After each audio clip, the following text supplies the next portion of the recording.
Well, now to our Decision 2016 coverage, day 3 of the Republican National Convention up in Cleveland. Outside of Quicken Loans Arena this afternoon, police had to use pepper spray and handcuff several demonstrators during a flag-burning protest.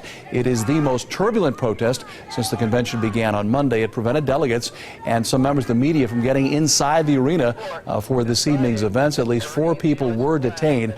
Police say 2 officers were assaulted and suffered minor injuries. The flag burning was organized by the Revolutionary Communist Party. Well, Republican presidential nominee Donald Trump arrived in Cleveland this afternoon. A day early, he was welcomed by running mate Mike Pence.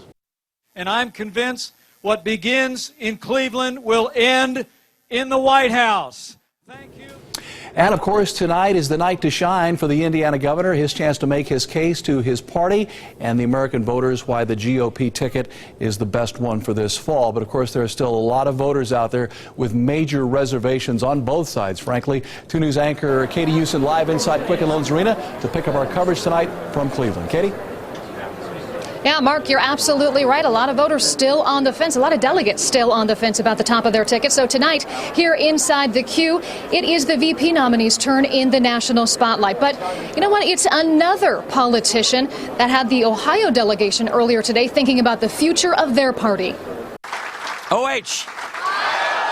I love that. We got to come up with something cool like that in Wisconsin. Speaker of the House Paul Ryan spoke to the Ohio delegation Wednesday morning in Cleveland. He laid the bricks and mortar of what he believes will build a strong case to the American people and win his party the White House. Liberty, freedom, free enterprise, self-determination, government by consent, the Constitution, upward mobility, equality of opportunity. Take those principles, apply them to the problems of the day, offer solutions. The kind of an election that we are so desperate to have is one where we earn the right to fix our country's problems. In regards to party unity, Ryan used a football analogy, likening the primary season to conference play, then cheering for each other in the Rose Bowl. Voting for anybody but Donald Trump means you're voting for Hillary Clinton. Let's just seize that. That was the only time Ryan mentioned Trump. The two hold a lot of power in their party, but come from very different sides of the same aisle. And is the future of the Republican Party what we heard here from Speaker Ryan, or is it Donald Trump?